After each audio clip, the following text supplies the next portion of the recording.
इस वीडियो के अंदर मैं आपको कुछ ऐसा नहीं बताऊंगा जिससे आप इन्वेस्टमेंट सीखकर करोड़ों रुपए कमा सकते हैं, बल्कि इस वीडियो के अंदर हम आपको बताएंगे कैसे आप अपना लाखों रुपया बचा सकते हैं।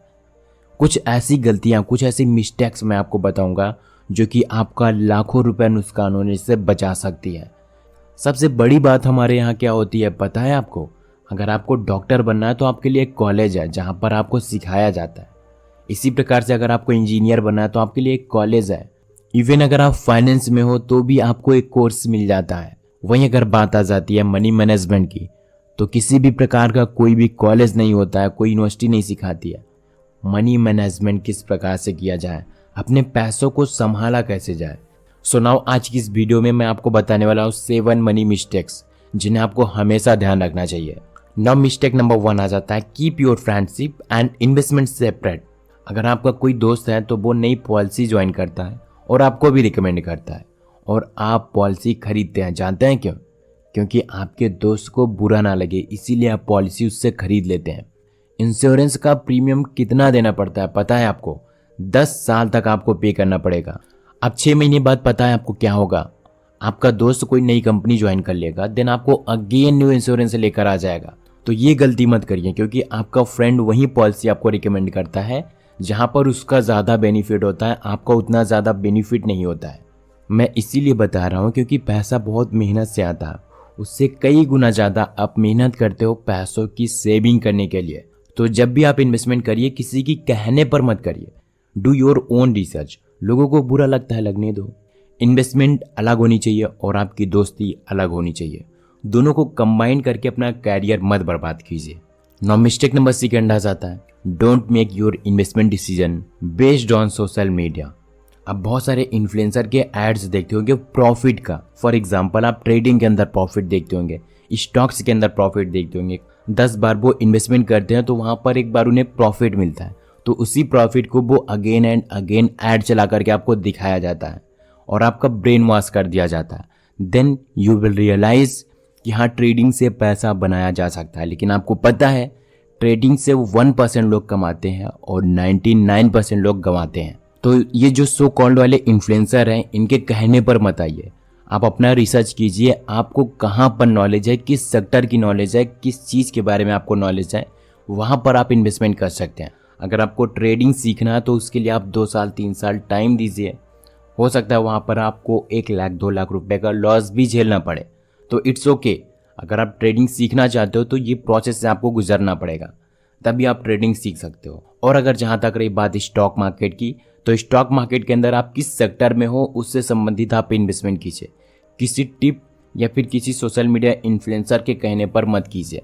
आप अपना रिसर्च खुद कीजिए, उसके बाद आप डिसीजन ले सकते हैं। और अगर इन्वेस्टमेंट की बात रही तो मैं आपको बता दूं, आपको अपने सैलरी का 10% अमाउंट तो जरूर इन्वेस्टमेंट करना चाहिए। तो 10% अमाउंट आप सेविंग करके इन्वेस्टमेंट कर सकते हैं। सेविंग कैसे करना है, बहुत सारी वीडियोस का लिंक आपको वीडियो के नीचे मिल जाएगा, वहां पर जाकर के चेकआउट कर सकते हैं। और अगर आपको वीडियो पसंद आ रही है तो वीडियो को एक लाइक जरूर कर देना, क्योंकि इससे मेरा मोटिवेशन बना रहता है। नाउ मिस्टेक नंबर 3 आ जाता है, start investing early as possible. जल्दी इन्वेस्टमेंट करना इसीलिए बोला जाता है क्योंकि जो पावर ऑफ कंपाउंडिंग होती है, जो आपकी वेल्थ होती है, वो लॉन्ग टाइम में ही ग्रो होता है। और अगर आप जल्दी इन्वेस्टमेंट करना स्टार्ट करेंगे तो आपको जल्दी रिटर्न्स मिलना शुरू हो जाएगा। अगर आपके पास बहुत बड़ी कैपिटल नहीं है इन्वेस्टमेंट करने की, तो आप छोटे छोटे अमाउंट से इन्वेस्टमेंट करना स्टार्ट कर सकते हो। आपकी सैलरी कितना कम है वो ज़्यादा इंपॉर्टेंट नहीं है, इंपॉर्टेंट ये है कि आप 500 से 1000 रुपये भी इन्वेस्टमेंट कर सकते हैं।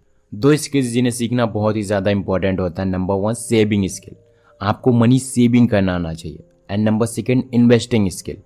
अब ये दोनों ऐसी स्किल्स हैं जितना ज़्यादा आप करेंगे उतना ज़्यादा आपको आएगा। ये दोनों स्किल्स सीखने से नहीं बल्कि करने से आते हैं। तो जितना ज़्यादा आप सेविंग करेंगे, इन्वेस्टमेंट करेंगे, उतना ज़्यादा आपको नॉलेज होगा, उतना ज़्यादा आपकी हैबिट बनेगी। और जो आदतें होती हैं वो हमारे ज़िंदगी को निर्माण करती हैं। तो आप अपनी आदत बदलिए, आपकी ज़िंदगी ज़रूर बदलेगी। और इस पॉइंट के अंदर हम एक पॉइंट और ऐड करना चाहेंगे, डैट इज़ कंपाउंडिंग। अब आप कंपाउंडिंग का मैजिक तो जानते ही हो। अगर आपको बड़ी वेल्थ बनानी है तो आप छोटा अमाउंट लगा करके ज़्यादा सालों के लिए इन्वेस्टमेंट कीजिए, तो आपको कंपाउंडिंग का रिटर्न ज़रूर मिलेगा। या फिर आप ज़्यादा अमाउंट लगा करके कम सालों के लिए इन्वेस्टमेंट कीजिए, तो भी आपको कंपाउंडिंग का रिजल्ट ज़रूर मिलेगा। Mistake number 4, track where you spend your money. अपने खर्चों को कंट्रोल करना सीखिए। आज के टाइम पर हमारी सैलरी से ज़्यादा हमारे खर्चे हो गए, तो आपको अपने खर्चों को कंट्रोल करना आना चाहिए, जिससे आप अपना बहुत सारा पैसा सेविंग कर सकते हो। When you have data, then you have control। हम ये नहीं कह रहे हैं कि आप 10, 20 और 50 का भी डेटा बनाइए, बट अगर आप इससे ज़्यादा का अमाउंट खर्चा करते हैं तो उसका डेटा, उसका रिकॉर्ड आपको ज़रूर बताना चाहिए। हिंदी में एक कहावत कही गई है, इंसान झूठ बोल सकता है लेकिन डेटा नहीं झूठ बोल सकता है। अगर आप डेटा बनाते हो, यू विल रियलाइज़ कि आपका ज़्यादा अमाउंट कहाँ पर खर्च हो रहा है, उसके अनुसार आप अपने खर्चों को कंट्रोल कर सकते हो।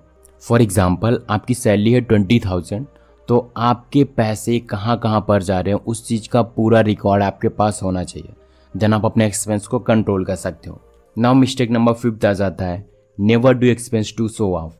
हमारे लाइफ में कुछ बड़े खर्चे होते हैं, जैसे फैंसी लैपटॉप बाई करना, 2 लाख का आईफोन बाई करना, या फिर मैरिज कॉस्टली करना। ये सब हमारे बड़े खर्चे होते हैं जिन्हें हम चाह कर भी अवॉइड नहीं कर पाते।